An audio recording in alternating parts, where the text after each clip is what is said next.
선지자 조셉 스미스의 가르침 제26장 예언 제6부 1843에서 1844년 나는 주 예수 그리스도의 이름으로 예언하노니 오린 포터 로크웰은 미주리 주민들로부터 명예롭게 떠나게 될 것이다. 선언. 나부 시민 여러분, 지금까지의 상황과 선언문을 제공표함으로써 절도에 대한 나의 견해가 변경된 바 없음을 밝혀야 할 것 같습니다. 현재 일단의 무례한들이 비밀 결사대를 조직하고 있어 그 중에 어느 누구든지 그들의 절도 계획과 미시시피 강과 다른 길을 오르내리면서 절도한 물건을 이 역에서 다른 역으로 운송하는 모든 계획을 누설하면 혹심한 벌을 받게 된다는 정보를 나는 입수하고 있습니다. 또한 이 비밀 결사대가 대원에게 가하는 벌이 무서워서 대원들은 거짓과 기만에 속아 그들의 올가미에 걸려든 사람들, 합법적으로 구성된 지역 당국에 그들의 기밀을 누설하지 못한다는 정보도 알고 있기에 이 성명을 발표하는 바입니다. 나부시장인 나 조셉 스미스는 자수하여 절도 비밀 조직의 이름을 밝히는 자에게 일체의 폭행으로부터 신변을 보호해 줄 것을 약속합니다. 또한 이 주와 변방 여러 주에 취한 담당자들에게 우리 가운데에서 이 같은 무법의 절도단을 탐색하는 일에 협조해 주실 것을 부탁합니다. 그리스도의 재림에 대한 예언, 교회 대회에서 하신 말씀, 교회에 속하지 않은 사람이 교회 회원을 고등평의회 재판에 서게 할 수 있느냐는 질문에 나는 아니요라고 대답하는 바입니다. 만일 내가 실제로 이 사업을 시작하지 않았고 하나님의 부름을 받지 않았다면 나는 이 사업에서 손을 떼겠습니다. 그러나 나는 그렇게 할 수가 없습니다. 나는 진리를 추호도 의심하지 않습니다. 내가 예언을 한다면 이 세상의 종말은 1844년에도 5년에도 6년에도 아니 앞으로 40년 이내에도 일어나지 않을 것이라고 말하겠습니다. 그리스도께서 오실 때까지 죽음을 맛보지 않을 세대가 있습니다. 언젠가 이 문제에 대하여 나는 열심히 간구하였는데 그때한 음성이 내게 말하였습니다. 내 아들아, 내가 85살이 되기까지 산다면 너는 인자의 얼굴을 보리라. 이 말씀에 대하여 나 스스로 결론을 내려야 했습니다. 나는 내가 그때까지 살게 된다면 그가 그의 모습을 보이실 것이라고 혼자서 결론을 내렸습니다. 그러나 그가 내 앞에 나타나실지 아니면 내가 그가 계신 곳으로 가게 될지에 대하여서는 말하지 않습니다. 나는 주 하나님의 이름으로 예언합니다. 그리고 기록되기를 바랍니다. 인자는 내가 85살이 될 때까지 하늘의 구름을 타고 오시지 않으십니다. 요한계시록 14장 6, 7절에는 다음과 같이 기록되어 있습니다. 또 보니 다른 천사가 공중에 날아가는데 땅에 거하는 자들 곧 여러 나라와 족속과 방언과 백성에게 전할 영원한 복음을 가졌더라. 그가 큰 음성으로 가로되 하나님을 두려워하며 그에게 영광을 돌리라. 이는 그의 심판하실 시간이 이르렀음이니 그리고 호세아서 6장에 있는 이틀 후에 등은 호세아서가 씌어진 때부터 1890년까지는 약 2520년 정도가 됩니다. 인자의 재림은 이때를 위하여 예언된 심판이 내릴 때까지 결코 임하지 않을 것이며 임할 수 없습니다. 이 심판을 시작되었습니다. 바울은 이같이 말했습니다. 너희는 빛의 자녀여 암흑의 자녀가 아니라 그날이 밤의 도적같이 임하지 못하리라. 전능하신 하나님의 계획은 이 땅을 완전히 짓밟아 없애버리는 것이 아닙니다. 그는 이것을 그의 종 선지자에게 보이실 것입니다. 유다가 돌아와야 하고 예루살렘이 재건되어야 하며 성전이 지어져야 하고 성전 아래에서 물이 올라오고 사해의 물이 다시 생명을 갖게 되어야 합니다. 도시의 성곽과 성전 등을 재건하는 데에는 상당한 시간이 걸릴 것이며 이 모든 일이 인자가 나타나시기 전에 이루어져야 합니다. 전쟁과 전쟁의 소문이 있어야 하고 하늘과 땅에서 표적이 나타나며 해가 빛을 잃고 달이 피를 흘리며 곳곳에서 지진이 나고 바다가 그 경계를 넘을 때 하늘에서 인자의 큰 표적이 나타날 것입니다. 그러나 세상은 무엇라 할까요? 세상은 그것을 혹성이라 해성이라 할 것입니다. 그러나 인자는 아침의 태양이 동력에서부터 솟아오르는 것 같은 표적으로 오실 것입니다. 모임을 마치면서 선지자 조셉 스미스는 대회 행사는 끝났고 나머지 시간은 교훈의 시간이 되겠다고 말씀하셨다. 모임이 끝나기 직전에 떠나는 것은 모임에 대한 모욕이다. 꼭 먼저 가야 한다면 반 시간 먼저 가게 하라. 신사는 끝날 때 모임을 떠나는 법이 아니다. 선지자가 경전을 설명함. 요한계시록에서의 네 발 달린 짐승. 오늘 아침 말씀드리려는 것은 내가 성역을 시작하던 초기부터 거의 다루지 않았던 주제입니다. 이 주제는 교회의 장로들 간에서도 상당히 문제가 되는 주제입니다. 이것은 계시자 요한이 말한 네 발 달린 짐승에 관한 것입니다. 나는 요한계시록에 관하여는 거의 말씀을 드리지 않았습니다. 그러나 이 주제가 장로들 사이에서 끊임없이 문제가 되고 있고 각기 분분한 의견을 야기시키고 있기 때문에 이와 같은 견해, 차이와 분란을 막기 위하여 말씀드리는 것이며 당장 이 주제에 관한 정확한 지식이 필요해서 말씀드리는 것은 아닙니다. 장로들이 요한계시록에 나오고 있는 네 발 달린 짐승, 머리, 뿔, 그리고 다른 형상 등의 의미에 대하여 올바른 지식을 갖는다는 것이 그다지 중요한 것은 아닙니다. 그러나 분쟁을 막고 불안을 없애기 위하여는 필요한 것입니다. 우리가 지식을 많이 가졌다고 생각하여 오만하면 분쟁을 일으키기 쉬우므로 바른 지식을 가져 그와 같은 분쟁의 영을 없애야 합니다. 불안으로 인한 고통, 바른 그러나 소용없는 지식으로 오만하게 되는 악은 분쟁을 일으키는 악처럼 크지는 않습니다.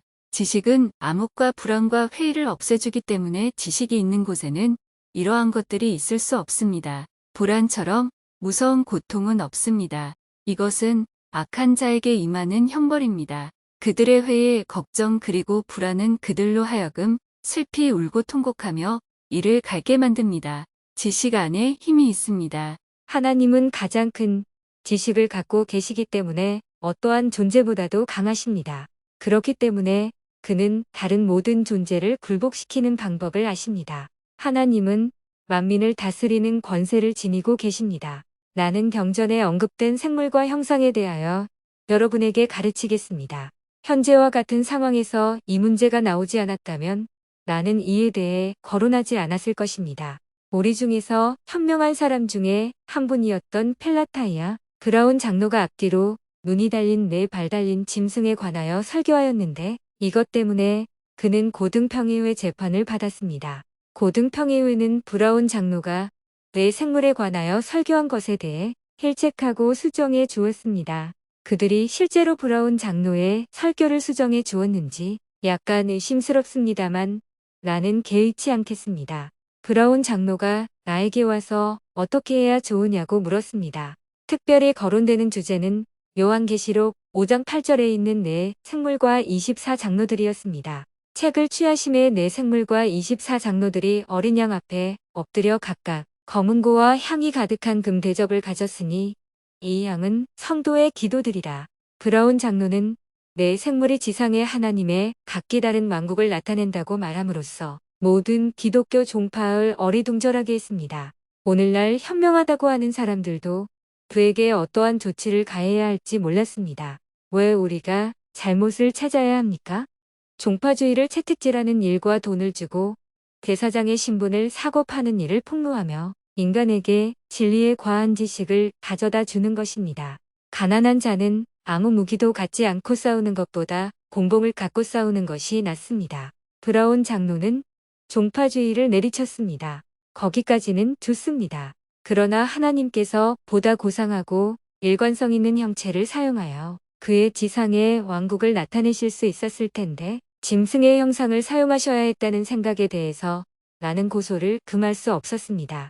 주께서 지극히 고상하고 영광스러우며 중요한 그의 왕국의 영광과 존귀를 나타내기 위하여 비천한 짐승의 형상을 사용하였다는 것입니까? 비천한 형상을 들어 위대한 것을 나타내었다는 것을 당신은 파악하지 못했습니다. 그러나 종파주의자들도 진위를 가릴 만큼 잘 알지는 못했습니다. 하나님께서 선지자들에게 시연으로 동물의 형상을 보이셨을 때 그는 타락하고 부패하여 그 성질이 짐승과도 같아진 왕국, 곧 악한 세계의 왕국을 나타내는 데 사용하셨습니다. 하나님의 왕국을 나타내는 배에 짐승이나 어떠한 비천한 것을 사용하지 않으셨습니다. 다니엘이 본 짐승의 이상. 다니엘은 내 짐승의 이상을 보았을 때 이렇게 말했습니다.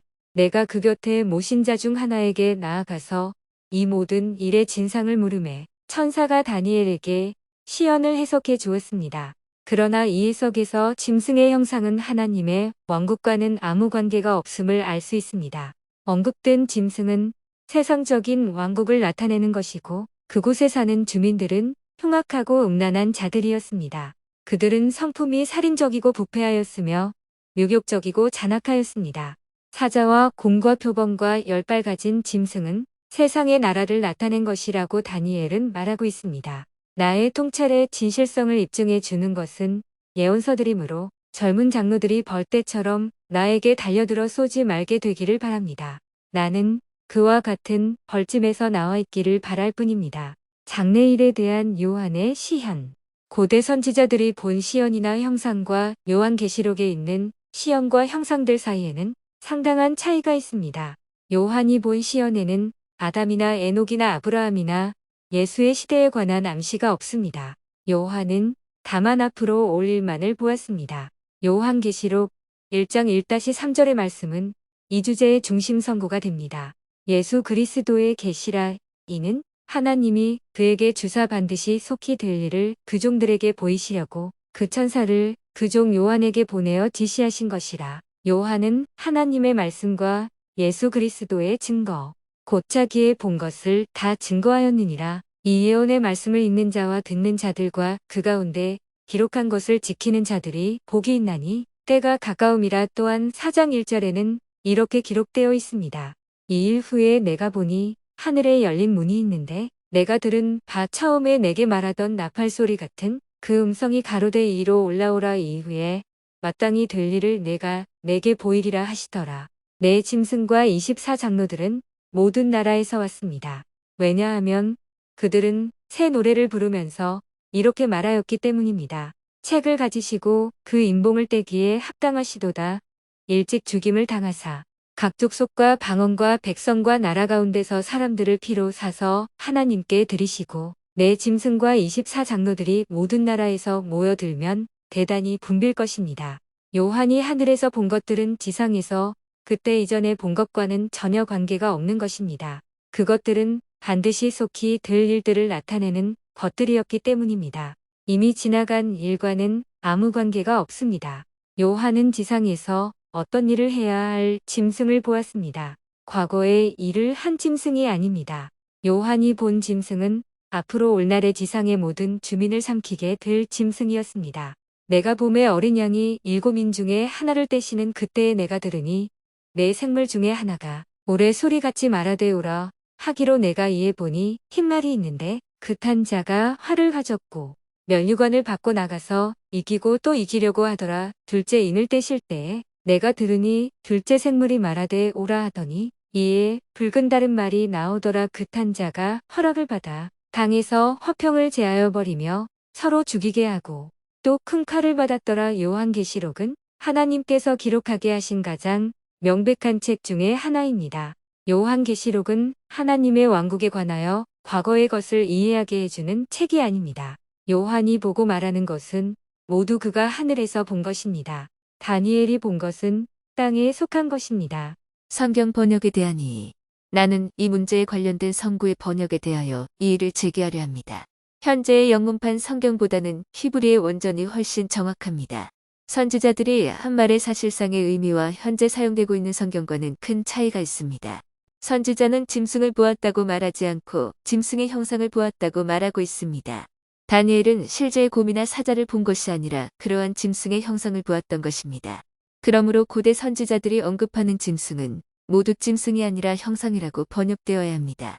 그러나 요한은 하늘에서 실제의 짐승을 보았으니 이로써 짐승이 실제로 그곳에 존재한다는 것을 보인 것입니다. 그것은 지상에 있는 것의 형상을 나타내는 것이 아니었습니다. 선지자들이 시연으로 짐승을 보았다고 말하는 것은 어떠한 것을 상징하는 형상을 보았다는 것입니다. 동시에 그들은 그러한 형상이 무엇을 상징하려는 것인지에 대한 해석도 받았습니다. 하나님께서는 어떠한 종류의 형상이나 짐승이나 상징의 시연을 주실 때에는 항상 그 시연의 의미에 대한 해석 또는 계시를 주실 책임을 지시게 됩니다. 우리는 그것에 대한 믿음의 책임을 지지 않습니다. 시연이나 상징에 대하여 하나님께서 계시나 해석을 주지 않으셨을지라도 그 의미를 모르기 때문에 정죄받게 될 것을 두려워할 필요는 없습니다. 요한은 하늘에서 이상하게 생긴 짐승을 보았습니다. 그는 하늘에 있는 온갖 피조물을 보았습니다. 모든 짐승, 새와 물고기들을 보았습니다. 그곳에서 그것들은 실제로 하나님께 영광을 돌리고 있었습니다. 그것을 어떻게 증명합니까? 내가 또 들으니 하늘 위에와 땅 위에와 땅 아래와 바다 위에와 또 그 가운데 모든 만물이 가로되 보좌에 앉으신 이와 어린 양에게 찬송과 존귀와 영광과 능력을 세세토록 돌릴지어다. 하늘에 있는 온갖 피조물들. 내가 생각하기로는 요한은 수천 종류의 짐승을 보았는데 그것들은 수없이 많은 땅으로부터 구함을 받은 존재들이었고 우리가 상상할 수조차 없는 이상한 짐승들이었습니다.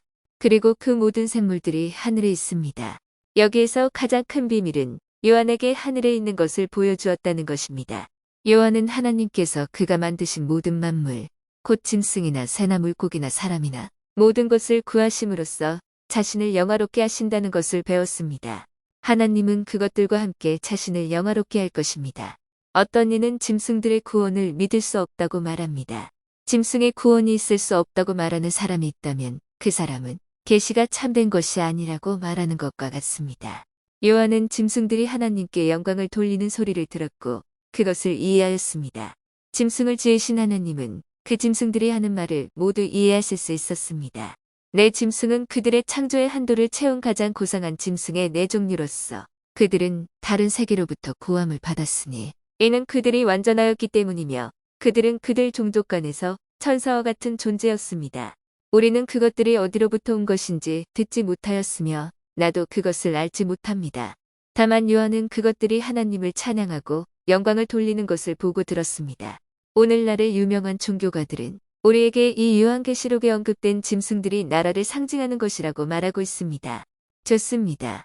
같은 원리에 따라 우리는 여기에서 말하는 24 장로들은 짐승을 상징하고 있다고 말할 수 있을 것입니다.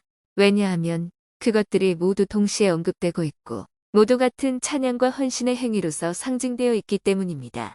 이 학식 있는 해석은 모두 팬케이크처럼 납작하여 김 빠진 것입니다. 선지자로서 왜 그렇게 저속한 표현을 사용하는 것입니까? 할머니들이 이해하실 수 있게 하기 위해서입니다. 그들은 팬케이크를 만드니까요. 디콘 홈스퍼는 이 지구가 팬케이크처럼 납작하다고 말하면서 그것에 반대되는 증명을 보이는 과학을 비웃었습니다.